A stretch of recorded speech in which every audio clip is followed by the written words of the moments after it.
Hi friends, welcome to Kiran Kumar blog channel.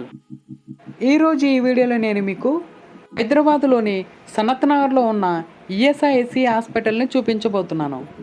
అంతకంటే ముందు మన ఛానల్ని మొదటిసారిగా మీరు చూస్తున్నట్లయితే తప్పకుండా సబ్స్క్రైబ్ చేసుకోండి. ఇదేనండి ఈఎస్ఐసి హాస్పిటల్. ఇది సనత్ నగర్ మెట్రో స్టేషన్ దగ్గర అయితే ఉంటుంది. మేము ఓపీ తీసుకోవడం కోసం అనేసి క్యూలో నిలబడ్డాము.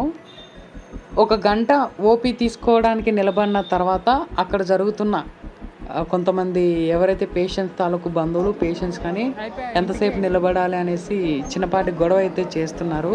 తీరా మీ దాకా వచ్చిన తర్వాత ఆధార్ కార్డు అనేది ఈఎస్ఐసి కార్డుకు లింక్ అయి ఉండాలి, లేకపోతే ఓపీ అనేది ఇవ్వరు.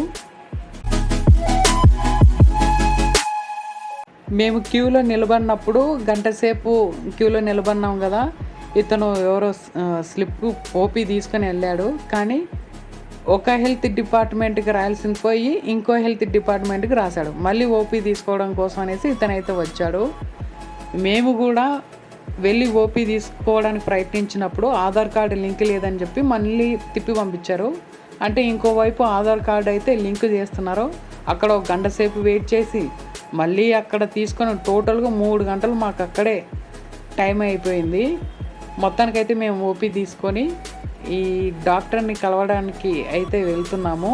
మనకు ఈఎస్ఐ హాస్పిటల్ మనకి ఇలా కనిపిస్తుందండి.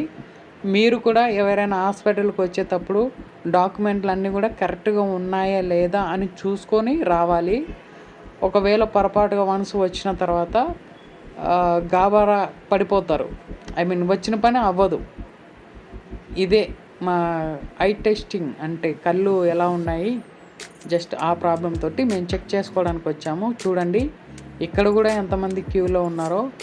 ఓవరాల్గా మనము ఉదయం 10 గంటలకు వచ్చినట్లయితే మన పని అయిపోవడానికి కనీసం ఎంత లేదన్నా మధ్యాహ్నం 2 లేదా 3 గంటలు అయితే టైం పడుతుంది. ఇలా మీరు కూడా ఎప్పుడైనా ఈఎస్ఐసి హాస్పిటల్కి వచ్చింటే కింద కామెంట్ సెక్షన్లో చెప్పండి. చూసారు కదా ఫ్రెండ్స్, ఈ వీడియో కనుక మీకు నచ్చితే లైక్ చేయండి, షేర్ చేయండి, కామెంట్ చేయండి. మర్చిపోకుండా మన ఛానల్ని సబ్స్క్రైబ్ చేసుకోండి. Thank you.